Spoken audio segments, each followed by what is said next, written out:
Hey everybody. Welcome to week 239. Oh boy, and we're going to be learning how to budget like a boss. So that ought to be fun. Budgeting, like woo, can't wait. But if you don't, mm, just hey, where are we going? I don't know. Where are we? I don't know. You don't budget. That's what that's like. So anyway, speaking of budget, Jack was just talking about a budget airline.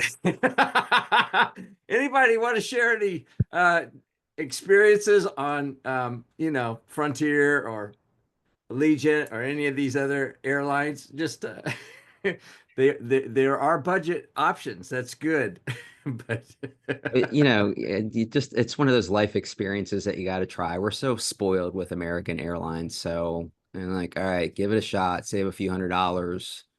Um, but we'll see. Apparently, I need to have my laptop charged and my phone charged and bring everything else to distract me while I'm sitting there waiting. So we'll see. yeah, you might bring an extra little cushion for your tushy because I heard that those seats are pretty bus-like. So Yeah. hey, it's only a 3 hour flight, right? So um anyway, if you guys have any questions or thoughts that you guys want to talk about, hit us up in the chat to harass us and hit us with questions. We're here to serve you. Um so before we dive into some of the budget like a boss, I do have a funny story, but we'll talk about that in a little bit if you guys want to. But and it's about golfing, in a very unusual thing, and it also has to do with Dunning-Kruger effect. Does anybody know what the Dunning-Kruger effect is? If they do, Jack has a Starbucks card for you, but you can't Google it and you can't Chat GPT it. And it's Dunning-Kruger not the effect. Freddy Krueger effect, It's right? not Different. Freddy Krueger. Okay, just making sure. No, it's not Freddy Krueger. It's the Dunning-Kruger effect. And it actually, if you have people on your team with the Dunning-Kruger effect, I'm sorry for you. You do not want to have them. Yeah, Jim Marashio, you do not get a pass on this because and you've already read this post. So no. Do we Yeah, have any? was that about anybody on our leadership team? Because we just had our quarterly meeting No, yesterday. no. So like I have this bad feeling of like Gary left, pissed off, LinkedIn post. Let me tell you about this. Another one of my favorites, the Peter Principle. No, no, the Dunning-Kruger effect. Well, it could be related to the Peter Principle now that I think about it a little bit, but usually not. Um, but there's some similarities there. Um, but any, well, all right. So I'm going to just go into it, and then we'll get into public or like current affairs. All right, and then we'll go into budgeting. So here was the deal. This truly happened to me this week. I had this dream, and it like very rarely do I have vivid dreams that I can remember after it.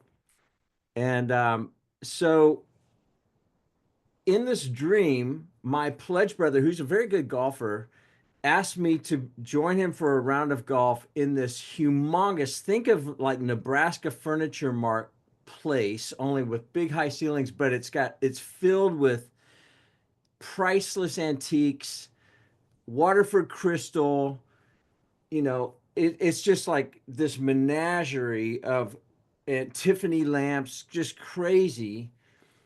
And I'm like, what in the world am I doing here? Because I suck at golf. But he winds back, rips this thing, and he has to go through a doorway and then a hard dog leg right. I mean, it's almost like a hairpin turn, and he does it, and he sails this thing down 200 yards, and it's right in the middle of this 3 foot aisle, marble floors. And oh, and by the way, if you play, um, you pay for the round of golf after you're done, and you pay for all the damaged merchandise from the round of golf. Oh, that's terrifying. So I get up and I'm thinking, okay, and I'm being very careful about where am I going to put my ball. And I'm like, oh gosh, I got to bend that thing around that. How am I going to do that?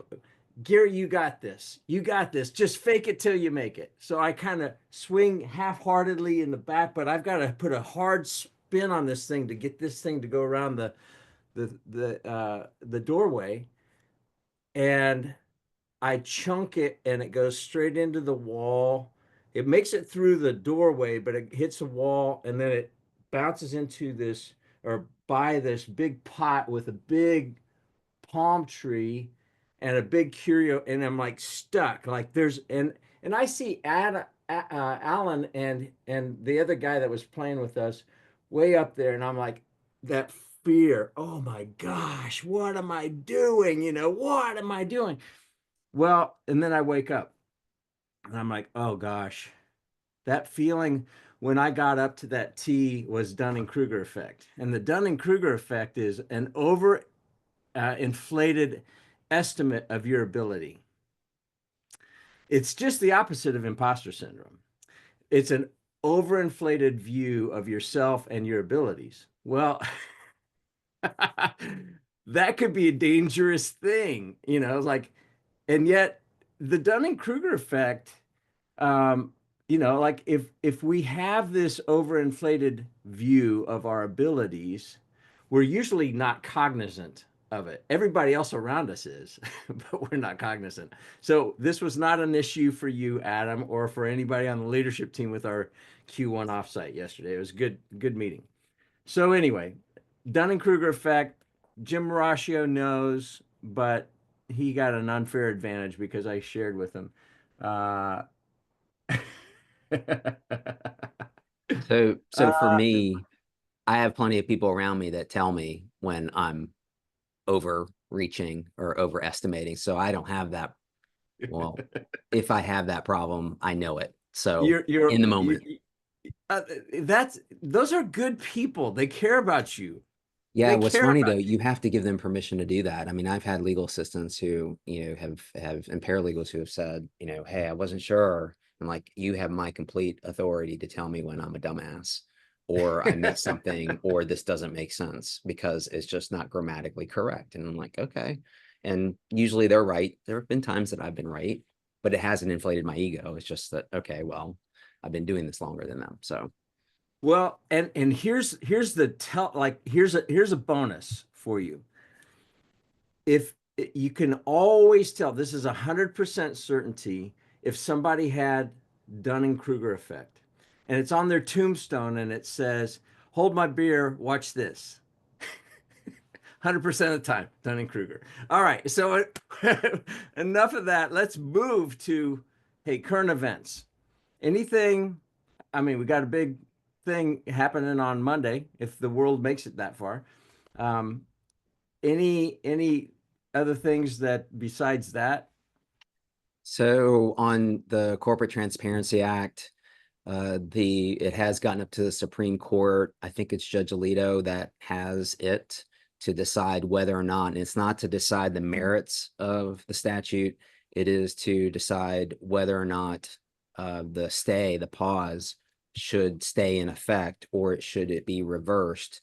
And then what that means is we have to all comply with it until something else happens, meaning the full Supreme Court says yay or nay. I think that the US government has until tomorrow to file its emergency expedited brief to Mm, explain why, not why the law is valid, but why the stay is improper, or that it should only apply to the plaintiffs that filed. If you remember, with the whole non-compete thing for a while, it was only stayed as to the people who actually filed the lawsuit against the federal government. They're trying to go down a similar path. I don't know enough about judicial procedure to know or to be able to say whether or not that's going to be successful or not in this instance. I would say that the likelihood, and this is Jack theory, that the stay will remain in place because it's more burdensome for everyone to comply with if you haven't complied with already, versus saying, okay, just hold up, get your information together, but hold up, you don't have to do it at this time. So just for practical reasons, I think that the stay will remain in place, meaning that there's nothing for any of us to do if you don't want to. And again, some people have done it, some people haven't done it for their own reasons, or whatever it may be. So that's the current status on that. Good update. Hey, Jack, what, unrelated, but still I think relevant is what's sort of the working theory in the legal circles around TikTok? I'm glad you mentioned that. So here, because I was listening to some reporting on it this morning, which is that the ban is federal law. It was passed by Congress. There's talk about, okay, Trump getting into office and then by executive order saying, okay, you're not gonna, you don't have to shut down, you don't have to do this. My understanding is that the current owners of TikTok are preparing to remove it, the functionality of it for US subscribers. I don't know exactly how that would happen, other than I hear stories that, okay, well, if you are is it a TikToker? I don't know what the proper form of that is. The verb form of being on TikTok, that if you're not going to lose what you have on there, you may lose some of the functionality. Others are saying, no, you're going to pull it up and it's going to say, it's just going to spin. It's not going to remove it from your phones and from your devices, but it may not function properly. And then others are saying there's no way that that's going to happen because it impacts so many people and it's overreaching to, and we talked about this maybe last week or 2 weeks ago, to take someone's private property, I mean, it is an asset, and say, you have, in order for that asset to continue to be operated in a jurisdiction, you have to sell that to someone else. And I'm thinking, when I heard that, we hear all the time about the Federal Trade Commission getting involved in certain mergers. When the airlines here in Charlotte, they had American had some difficult time with US Air and others, Piedmont, way back when, some challenges you hear about, creating monopolies and this and that. So it's not beyond the federal government to impose themselves and say, okay, for the, in the interest of public policy and people's rights, that you can't do certain things that are going to create a monopoly or have an impact on people's lives. And so usually it's financially, meaning like banks, meaning other things. In this case, I mean, there is the thought of, well, TikTok, yes, is for a lot of times for personal use and posting, but people use it for business purposes, and it does drive revenue, and it has followers, and it has influencers and all those things. So you have to, you can't ignore the business aspects of that. So I think that's how it could possibly get back into being legitimately regulated. And again, Congress has said it, and it, there's a process for revoking what Congress does, and it hasn't gone through that. And I don't think that the president can do it via executive authority or executive action to override, in this instance, what Congress has set out. It's a long-winded way of saying that I don't know what's going to happen tomorrow or over the weekend, but they have been told, for those who are on the platform, that you need to back stuff up and save it. Yeah, because just to clarify, a law passed through Congress that Biden signed.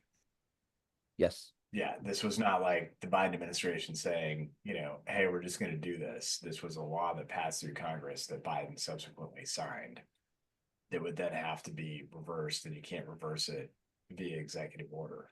I suppose you could just like say, hey, I'm just not going to enforce it, but I don't know how you can do that. So anyway, all right, cool. Yeah, no, that should be fun stuff. So enough jaw jacking. There's not really anything new on the tax front. We don't know anything, and probably won't know a whole lot until the summer, the summertime. I think generally,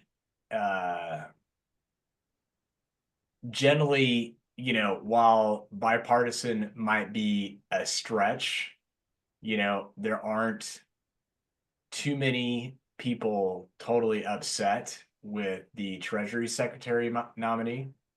You know, everybody kind of thinks, okay, this will be a pretty decent pick. Few more questions around the head of the IRS as a nominee. So, you know, who I think kind of the big question is that you know, that in the money that was appropriated for the IRS, that everybody's like, take that all back, you know. It really had three elements. Element number one is, you know, boost the customer service. So like literally get people hired that can answer the phone, you know, because, you know, prior to the money, the appropriations, I want to say the stat was like only 10% of calls even got answered, of people that were calling in. So that was piece number one. Piece number two is, you know, update the technology. And while there hasn't been a lot of work that's been done on that, you know, I mean, like, I'm not super excited about it, but I've actually been kind of surprised with how quickly people have received notices about their 2023 tax returns. I'm like, damn, normally it takes like 2 years, you know, before you get a notice on this stuff. And this is like 2 weeks after filing, you know, people were saying, hey, we, you know, found something. And then the third piece was really the piece that everybody's all up in arms about, which is the hiring more people to do compliance enforcement, which, you know, is a fancy term for, you know, what people think will be more audits. But really the target there, and, you know, kind of the case is, oh, they're already, you know, they're already too, you know, they already look too heavily, you know, we don't need any more, we don't need anybody else looking too heavily.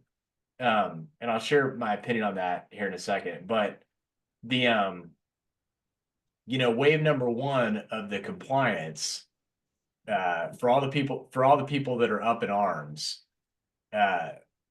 wave number one of the compliance was just following up with people who didn't even file their freaking tax returns.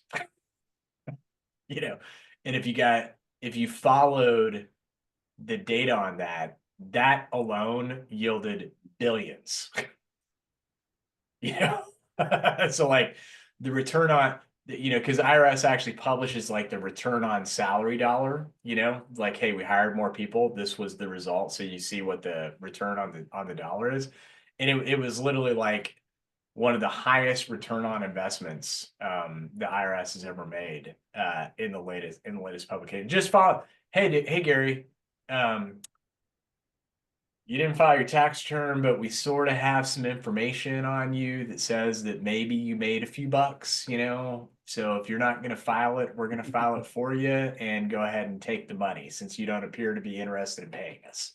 I did, and I dutifully do.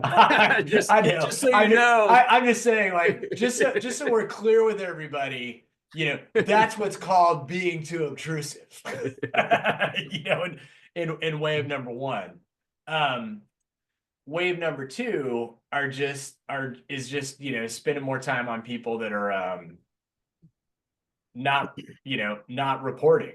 You know, so like meaning I filed a tax return, but, you know, one of my favorite questions that I get asked is like, do I really need to report the Bitcoin? They don't know about it.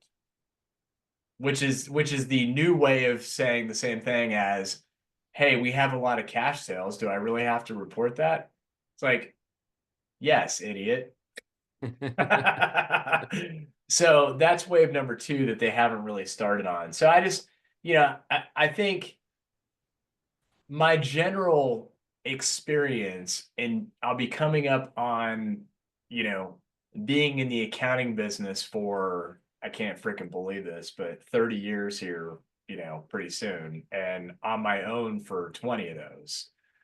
What I can say about IRS audits is, of all of those that I've had, and I get a handful every year, I've only had one jackass. And even with that jackass, I won on appeal. So that's a long way of saying, and that's not because they're short-staffed. You know, that's just because they generally are not the people like I'll give you an example of like, you know, when people talk about, and I promise, you know, Jack's like, hopefully you've had plenty of time to look stuff up, Jack, at this point. But the people that complain, I mean, this is gonna sound terrible, but it's like they really don't have a leg to stand on. So like a good complaint of the IRS being unreasonable would be, I got the letter, they asked for more information, I ignored it, they asked again, I ignored it, you know, then finally I gave them what they needed, they didn't agree with what I provided, I ignored that, I ignored that, I ignored that. Years later, they said, hey, dude, we're going to go ahead and assess, you know, some tax. I ignored that. I ignored that. I ignored that. 5 years later, they took some money from my bank account. How dare they? You know, and Adam, you need to fix this for me. They're being unreasonable. It's like, why don't you pay attention to the first freaking letter? You know, and do something about that. Like, I'm honestly, like, the people that I found that are generally the most up in arms, like, again, we all hate it. We all hate paying taxes. But the people who are generally up in arms about, oh my God, you know, they're the most evil people on the planet, are generally people who, you know, kind of did something, I don't know, Jack, wrong. You know, it's the same people that come to you and say, the legal system is unfair because they want to prosecute me for the crime that I did. And the answer is due in 2 days with the court. Yeah, the answer is due in 2 days. You know, fix this for me. You know, like there's a common thread here that's not called the bureaucracy, I have found. So I'm, you know, I kind of go back to, you know, some jackass on this call is going to say, well, that's self-serving. It's going to be more revenue for you if you have to do more audits. Dude, I lose my ass on audits because, you know, I'm upset that you even have to go through them. Therefore, I'm not going to charge you my full freight for doing them. So trust me, the BGW team loses our ass on audits. We would prefer to not have them. But, you know, at the same time, you know, if you think about it from the other perspective, you know, Jack, what other sources of revenue do we have to fund the U.S. government besides the tax system? The kindness of people, socialism. Yeah. I mean, I don't know what the right answer is. Yeah, well, my point is, you know, we tried the whole, hey, states, could you give us some money approach? That didn't work. That was called the Articles of Confederacy. So, you know, there's no other, like, there has to be somebody to collect the money to pay for the shit. Like, we can disagree on what the stuff is, but it's like, who else is going to collect them? Who else is going to collect the money? Who else, like, if you think about, like, you know, tax credits, you know, everything else that goes out, you know, the stimulus money, like, who did all that? The IRS did all that. Like, the IRS was the platform because they're the only institution that has everybody's address and their status on file, you know, to be able to do it. So it's like all the people that are like, it's like, well, how else are you going to do the job, jackass? You know, like, you know, again, I love Gary. Gary's going to voluntarily say, hey, I heard y'all need some money. Well, let me put it this way. Again, I love all of our clients. I've double checked the tithing. We're not at 10%, Jack. You know, so since we're not even at 10% for that, and that's called getting into heaven, I just have a hard time believing that I'm going to voluntarily tithe 25%. You know, so, yes, and wishful thinking and good tidings. This is the system that we have.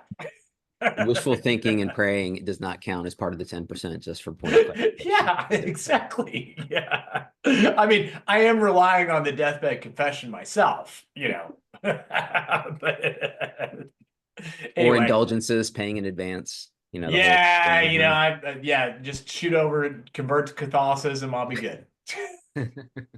Well, it's funny you mentioned that, and I know when you actually talk about the stuff that we were going to talk about, what you said is very similar to what I heard. It may have been the FEMA director or, someone related to the federal government saying, okay, every time something happens in a state, everybody has their hand out for federal funds. It's like, but I mean, it's the state. What it is, the topography has remained the same. And, it's like, oh, well, it's climate change. And so all these things come, and it's very interesting dialogue back and forth between two people on the opposite ends of that saying, okay, it's people need to be responsible for where they choose to live. And I think that was a very harsh statement given, what they were showing in the background, which was fire Yeah, and people's right. houses destroyed and leveled. But so I understand, yes, that, we have to collect the money, have to utilize the money, but where is it supposed to come from? It's limited pockets, whether it's federal or state level. So anyway, way tangential. We probably should talk about what we were going to talk about. How about some budgeting? Um, so I want to put this caveat and just open up your minds a little bit. Budgeting, we're talking about financial budgeting, and that's important. But I also want you to be thinking about budgeting your time the rest of this year. And we can talk a little bit about that too. But in EOS, and whether it be even in scaling up, there's an analogy of a jar. And so we talk about rocks, like the big priorities, which is applies to financial as well as time. But they use this visual analogy of, so picture a jar and you've got 3 or 4 big rocks that will fit in the jar, and then you've got a pile of sand. If you put the pile of sand into the jar first, there's no room for the rocks. But if you put the big rocks and the priorities into the jar first, and then you fill the sand in around, there's room for everything. And that applies to time, and it also applies to money. So let's go into the money part. And what I'd be curious about, and I saw that Richard Morrell was on here, which Richard Morrell is one of the best CFOs I've gotten to ever work with. He's really, really good. And I've seen him, and I'd be very curious if you're still on here, Richard, to hit me with a chat on some of the things that you found to be most beneficial in working with business owners that are not necessarily, that the finance part is not necessarily central to their DNA, but they're very good and bright in other areas, which is why they have successful companies. We all know them. But I'd be curious as to what are the things that you were able to do in helping, shiny object chasing entrepreneurs that don't want to be bothered by and tied down by budgets and stuff like that. How were you able to make those things work? So, Adam and Jack, Mike's yours. I'd be curious as to, what are the practical things, because we all know, all of us work with a lot of entrepreneurs that aren't necessarily, oh yes, that's it. That is the analogy right there. Good job, Yeah, it's Jack. funny. Yeah. So, thanks, Gary, for that. For a couple thoughts. I think I've got a bunch of don't do these stupid things as ideas. And I'll really start with 3 of them just to seed the pot and then kind of see where we go. The first stupid thing that we see people do all the time, and this is just sort of at a macro level, is accepting mediocrity in their profit. So I give you like a classic example, 15% bottom line, Jack. I mean, that's pretty good. We're doing pretty good. That's industry average. Or, if you're a general contractor, maybe it's in construction, maybe it's 5% or whatever. It's like, it's just what it is. Just what it is. It is what it just what it is. What it is. But if you think about, well, what if I held myself to the public company standard, right? Well, in a public company, I have to produce a shareholder return. Otherwise, my ass is going to get fired as the CEO, you know? So by default, I need to deliver on, unless, I'm like a, startup that, well, unless I can make a lot of jokes, Gary, that you won't like, unless I'm a certain startup social media company that has real no subscriber base. It's got, GameStop like runs, or game. Yeah. So, I need to have a profit motive, which means by default, I need to be delivering on an earnings per share that ideally will be, growing, at some point in time. And I also, unless I've got a good reason for keeping the cash, I need to pay a dividend. So, average, dividend yield is around 3% of market cap, which, that basically means, the value of the company, Gary, times 3%.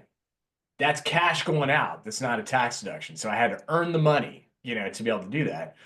Plus, I've got some debt. Plus, I have to pay all my CEO bonuses and stuff like that. That's a long way of saying that, like, look, just to survive, a publicly traded company needs to be at sort of the 10 to 15% range, and that's after paying CEO bonuses, everything else that's out there. So it's like, if they tell me again why I can't replicate, I should be better than that, as a privately held company, because I don't have any of that other nonsense, that's out there. That's, in other words, like, I'm not having to pay executive bonuses of $1 million, so why can't I be higher? So the first problem is, like, people just accept sort of mediocrity instead of really looking at, like, what really should I be doing?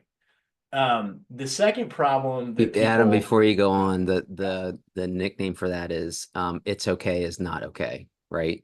yeah, Yeah. So that's yeah, I like that. okay. So then the second problem that people make, and I've seen friends do this. I'm sure that BGW's never done it. I'm sure that Shoemaker's never done it, but I've heard of friends that have done this. But Jack, we got to develop a budget, to keep the team together, do the stuff, what the raise is going to be, what's the rent going to be. We know the escalators, blah, blah, blah. Budget complete. And nobody takes a step back and says, I'm really not doing good with the swearing, Gary. Hey, dumbass. Your expenses are increasing at a faster rate than your sales. That's no good.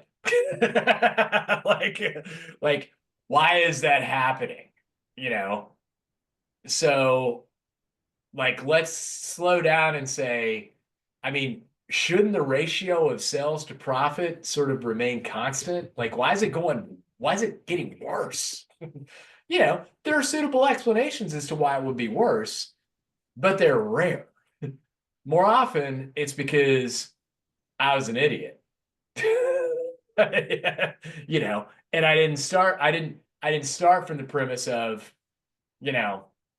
by the way, budgeting principle number 1, ratio needs to be constant or better.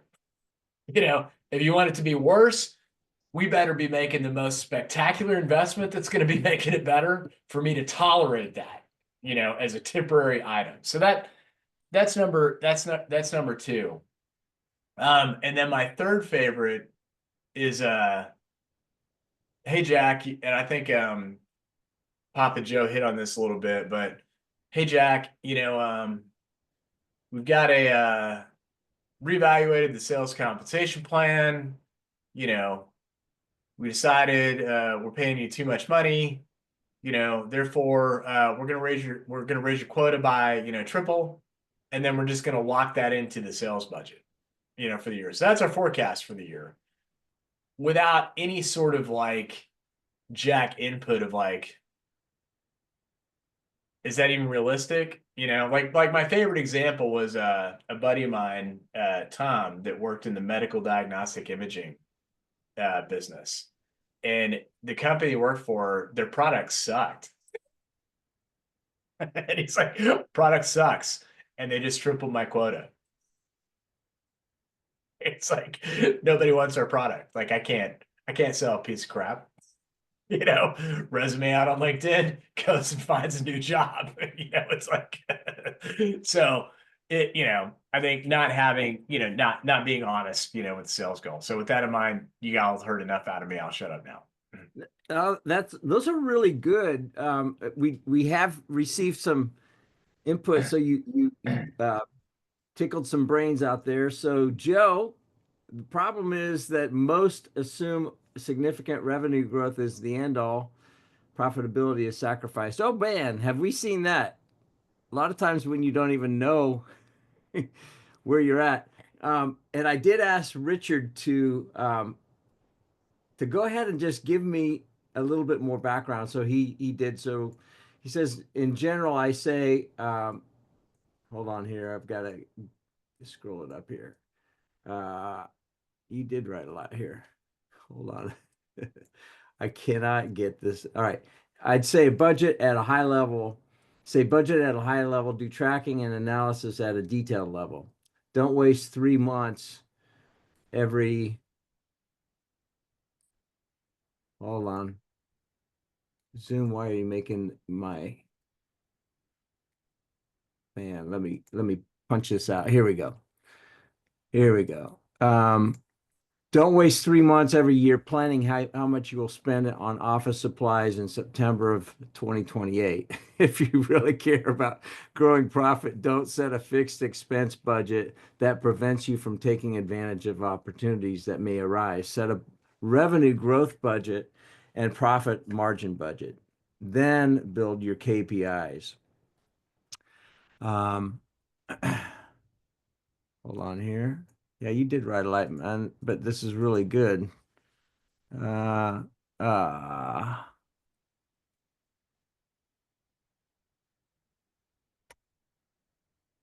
man, I I got have to it get if this you're having bigger. trouble reading it. Yeah. All right. I had to go full screen on this thing. Um, Then set a revenue growth budget, profit margin budget. Then build KPIs, goals, incentive plans, and meetings around around those things. For example, you may remember at yeah, at this firm that I was coaching and he was at. Our goal was 20 and 20, which was 20 million in revenue in the year 2020. The other big goal was 20% margin, profit margins.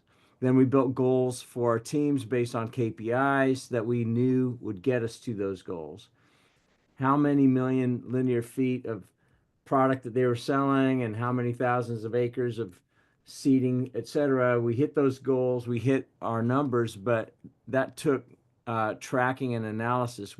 Weekly cash flow meeting, everyone's performance against their goals was on trend line graphs in the conference room, running 24/7. I remember, and they did a fantastic job. I mean, they had so in that scenario, brilliant entrepreneur had built a really good business, had probably 125 employees at the time or so, and they tripled their top line, they quadrupled their bottom line in 4 years, but it just didn't happen. But I love that approach where like start with the big stuff and don't get lost in the weeds in the detail of the budget. Get lost in the weeds in your the behaviors that will drive the end results. Um, and like he said, they had their metrics up, their KPIs up 24/7 in their conference room, like scrolling. It's really cool to see. And I'm not a numbers geek. I just want to see companies grow healthy and profitably. And I would say to kind of take us in a little bit of different direction, but relatedly, and it was kind of mentioned, and maybe it's inherent, is that the risk if you just focus on the numbers, regardless of 30,000 foot level, 1,000 foot level, is that you go at it with blinders on and you're solely reliant upon that information, even though it's good and live information. And what I mean by that is you're not looking around you to see what is going on with what people around you. And so, we've talked about this before where we see business owners that are doing things that they shouldn't be doing, that they are running the company literally, where they could have hired a CFO or a fractional CFO to deal with the numbers, but they're nose deep in the numbers. They should be familiar with the numbers, but they shouldn't be necessarily running the numbers and making sure. They shouldn't be the ones that are running the electronic whiteboards in the conference rooms. They should be out there selling, because that's how the foundation of the business was developed. They were out there door to door, literally, figuratively building the business, and maybe they should get back to that. And the beginning of the year, when you're setting budgets, looking behind you, or looking at the past, looking at the future, projecting the future, reevaluating that more periodically than at the end, and only at the end of the year, like we talked about last week. Bringing all those things together, but don't forget to take a look at who's doing what. Maybe that person who Adam mentioned that, isn't selling, maybe it is a crappy product, but maybe it is the person doesn't have the personality to sell a crappy product. So get a less crappy product, but also, be mindful of who is out there representing what you got going on, and maybe changes in personnel. Maybe you thought bringing on a fractional CFO was going to be beneficial, and maybe you need a full-time CFO. So all those things, you should be looking at the people that are part of the machine of the business, and not just the past telemetry and the future telemetry, that in real live information. It all has to come together. And then it brings you to, okay, yes, you should be evaluating that information, but should you be the only person evaluating that information? Should you have trusted people around you seeing your blind spots, where you might, unbeknownst to you, okay, maybe the person that we're talking about, this hypothetical person, seems great personality, always has the right answer, but maybe that's because you're the boss and you're not seeing what's really going on behind the scenes, which is they're sitting at their computer playing video games or on TikTok, and instead of Until next doing what they're week. supposed to be doing. At least, well, they won't be after tomorrow, maybe. So Yeah. It's funny. So Richard chimes in. He says Jack's right, and the CEO that we're talking about, he added way more value doing sales and inspiring the team than he would have building a budget or spreadsheets for the entire Q4. And then it was on Richard to build and broadcast those goals and performance. Like, know your audience and know your team. That, like, you cannot negate that. A lot of times we complicate the what should be simple, and we need to simplify the complicated, and like, know your strengths. Like Adam, I don't want to do what Adam does. I can't do what Adam does. He is brilliant in these areas. And there are things that I can do that he doesn't want to do necessarily. And maybe I can do a little bit better. It just depends. But know your strengths, and have a team around you that isn't just a bunch of yes people, like, oh yeah, because the emperor does not have any clothes too often. And so, and I'll Joe go is, back to something that was said jokingly with the Kruger effect.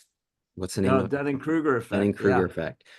About, okay, do you know yourself? And that, but you have to give, and I said this, empower people to tell you respectfully what's on their mind.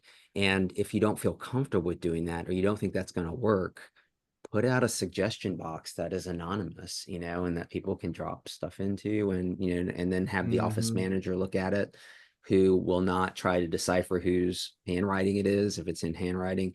So those kind of things. But, it doesn't work. You could be, have all this information, but unless you give people the power to speak their mind, permission to speak freely, respectfully, then you may not know really what's going on. And you're going to base your budget, you're going to base a lot of things upon the information that you have in front of you, which may be sugar coated. I mean, there's no other way of saying that. So you just got to be mindful of that too. Yeah. Right on. Richard did glom back on and talked about the analogy of that with that visual that you pulled up with the jar of the rocks and pebbles and sand. Um, Actually does fit. You know, start with the big stuff that like what are the important things? Because if you don't, the minutia will crowd out the important things. Um, Joe did weigh in here. He says part of the problem is that you have immediate access and feedback to sales revenue, but everything else from a cost standpoint is available after the fact. So you don't have a clear picture until 60 days after the fact. Um, can be, that can be, but Adam, I would love for you to talk a little bit about what our budgeting process looked like before and before the last couple of years and what it's looked like more in the last couple of years and perhaps that'll resonate with some people. Yeah. So what we did before was we need this much money, therefore sales need to be this. And it didn't matter if that was a 25% growth rate or 10% growth rate. And then we'd say, well, that seems like a lot. Can we really, that seems unreasonable. Maybe we should consider cutting expenses. No, it'll be fine. We'll get it done. So it didn't work very well. But there weren't, a whole lot of expenses that we could cut, based on some other circumstances. So when we finally, kind of got all that under control, then what we did is we ended up, taking a top-down approach where we said, okay, based on what we've historically done, what we think we can do, what's a good top line number, and then we had the same we had a different team come up with a bottoms up number, and then we just started we just hashed out what the differences are until we all agreed on a top line number. And I'm pleased to report for 3 years we've been within a percent or two of that top line number. So it's been a very predictable, repeatable process. The cost structure, pretty much the same. It's like our costs aren't rocket science, so we kind of know what our costs are. And then instead of hey, we just have to spend that much money, we really push ourselves to say, okay, this cost should be within this range of this much revenue or gross profit. Why can't we cut it? Why do we need this? Why do we need this software? Like, make the case for me, why we need this. So that's produced a pretty good result, and I think what it's also led to is just more ownership, because we've got 9 or so, we got effectively, 10% of the company involved in the budgeting process in terms of both the top line and the expense structure. And then if you think about like, well, how about in totality, it's a third of the company is involved in the budgeting process if you count the revenue validation. So it's worked out pretty well.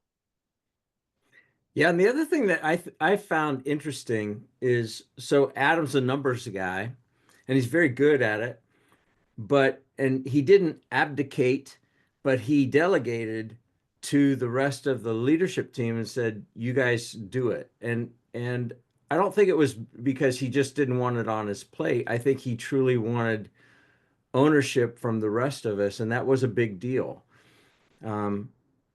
There is a bit of dissent in for Joe's statement, and I know why. At least I think so, because Joe came from, he had to sell. Like he knows what the selling part, and so here's the disagreement that came in the chat.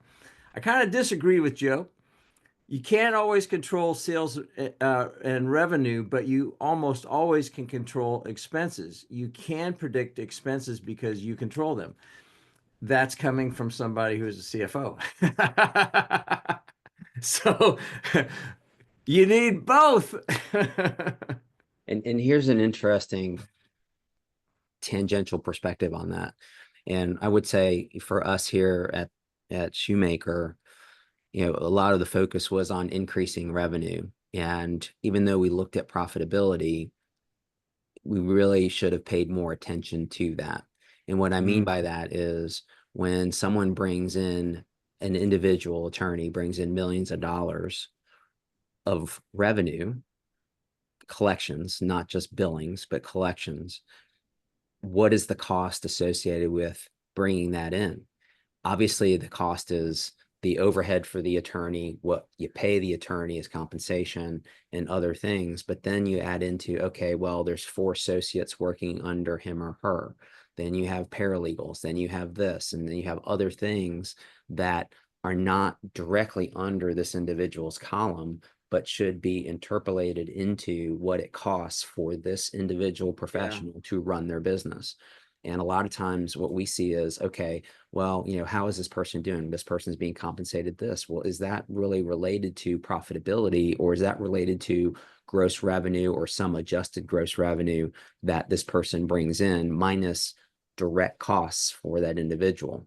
Meaning, again, compensation, maybe what they spend on business development and marketing that's kept track of under their column. And so we see business owners who, when they're putting together budgets and when they're analyzing, there is the information is not accurately reported because you're not adjusting it for the proper information to deal with or address or review or analyze the individual's profitability. So you make certain assumptions as to, okay, what is this person going to do in the following year? And you base that upon the prior year. So, there's those kind of things that I think that, again, we only have a limited amount of time to address back office stuff. We have to do what is in the core of our business, which is to provide the goods, the services, whatever it is. But you do have to take the time to peel back the layers and look at what is driving the machine and what assumptions are you making, and are you appropriately looking at profitability. And again, I just, I keep saying that because I see that in going through an M&A transaction, you talk about, okay, and you talk about multiples of EBITDA and all these things that are talked about, you have to have the good, accurate foundational numbers. And if they are skewed because you're only analyzing them this way and not looking at what's going around to produce that dollar. I mean, what to produce that dollar, does it cost 90 cents? That's a different story than producing $1 in revenue and it costing 40 cents. And, that's analyzed, generally speaking, but with respect to productivity of your individuals that are driving and bringing in the revenue. So just a different perspective. That's a good perspective.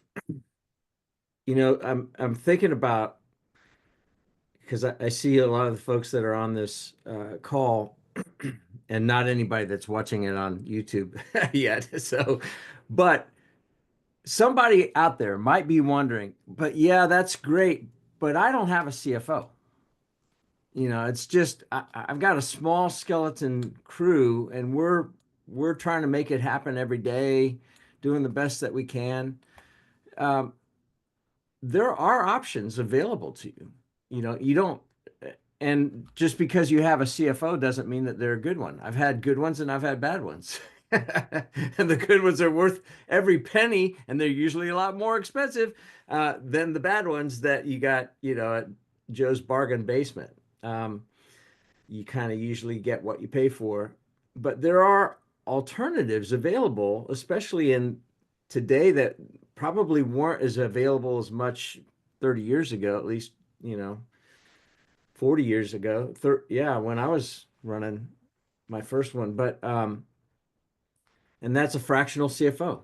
There are fractional people that can bring strategic oversight, and a fractional CFO is not the same as a controller, which is not the same as a bookkeeper. And you may go, well, what's the difference? A CFO should be one of the most strategic people you have available to you, whether it's on the inside or as an outside consultant. That's usually one of the most strategic people that you should have in your corner. A controller is kind of usually looking backwards, and bookkeeper is like keeping everything, just the ins and outs, square. and you kind of need all of those, or at least a combination of those functions. It may not have to be those bodies, but um, Yeah, and Gary, Adam, I yeah, go ahead. would agree with that. That in it's not just in the accounting world. I mean, and it's not that it's services have been commoditized or anything like that. It is that I believe that people, for whatever reason, whether they're older and they're retired and they want to do part-time work and they have the skill set, Yeah, or maybe a person who is part-time because they're a new mom or a new yeah, stay-at-home dad, and so is trying to still be in that world and can provide great services. But in kind of bringing it together with budgeting, there's people that do fractional marketing, business development, that will help you with growing yeah, that part of the business. And so when you're putting together these budgets and relying upon these people to help you and say, okay, this is what I think you should do. Don't waste your time doing X. You should be doing Y, and then we can get back to X. And so it is strategy on various aspects of the business, obviously focusing on the financial aspects, but other things such as business development, dealing with maybe assessing personnel internally, for larger companies. Again, are the right people doing the right things, and those kind of things. So the consulting world has increased over the course of time because I think more people are available to do it. And with electronics, with yeah. communications being faster, those kind of things, I think technology has helped bring that, and increase the availability of fractional part-time consultants. Yeah, agreed. Papa Joe weighed in and said, totally agree. Fractional CFO provides the Adam viewpoint. Well, in some aspects. Better. Yeah. Adam, any additional budgeting faux pas that you want to leave, or a little nugget of wisdom on the tail end of this thing? I think again that this would have never happened at BGW, and I'm sure it would have never happened at Shoemaker. So I'm sure it happened in another company, and I just heard about it. They're like kind of going back to the comment we just had about the fractional CFO. So I mean, as painful as it is, if you give yourself enough time, this won't be that onerous. And once you do it at the first pass, then all of a sudden it's like, okay, it's not that bad just to maintain it after several years. I mean, literally, you know, print out your general ledger and, break it up into, hey, I'm going to focus on, software, and then I'm going to focus on, utilities or whatever. Like, look at every vendor, and say, who is that? Why are we paying them? Why do we pay them that? And get satisfied with the explanation, for it. And again,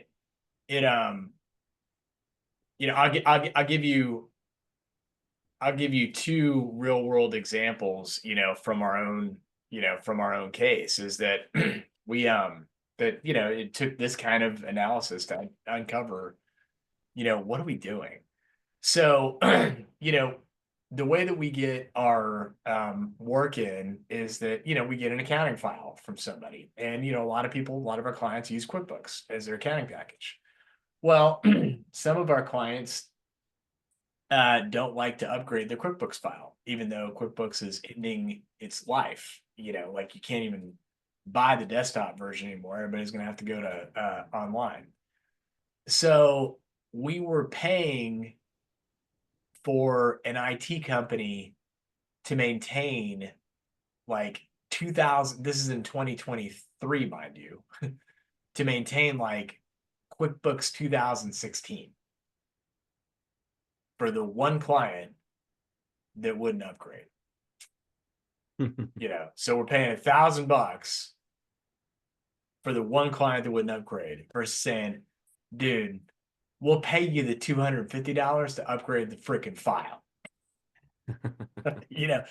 Like there's so many little things like that. Like another one is you know, there's a software called TickTie Calculate that you can, you know, acts as like an adding machine in a PDF file. It's like, can we just not like use the adding machine?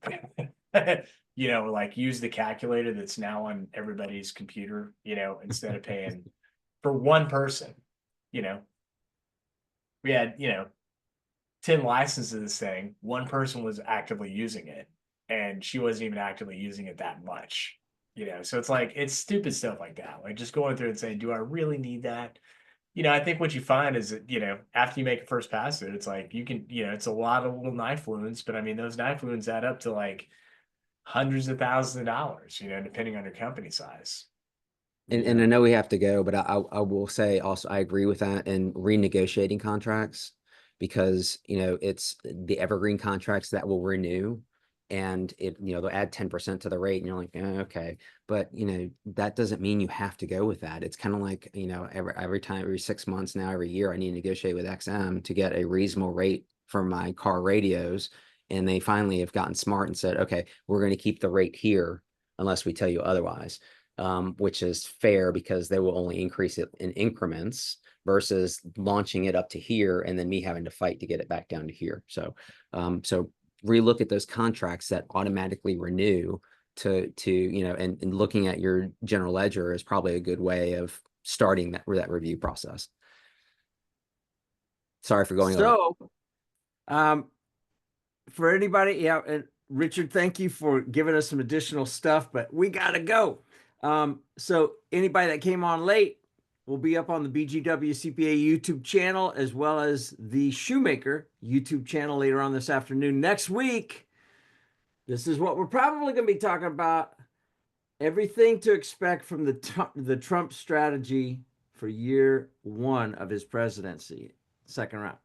So that ought to be interesting. So you guys have a great rest of the day. Enjoy the sunshine. They don't have it up north right now, so enjoy it down here. So you guys have a good one. We'll see you next week. Thank you. Bye-bye. Bye.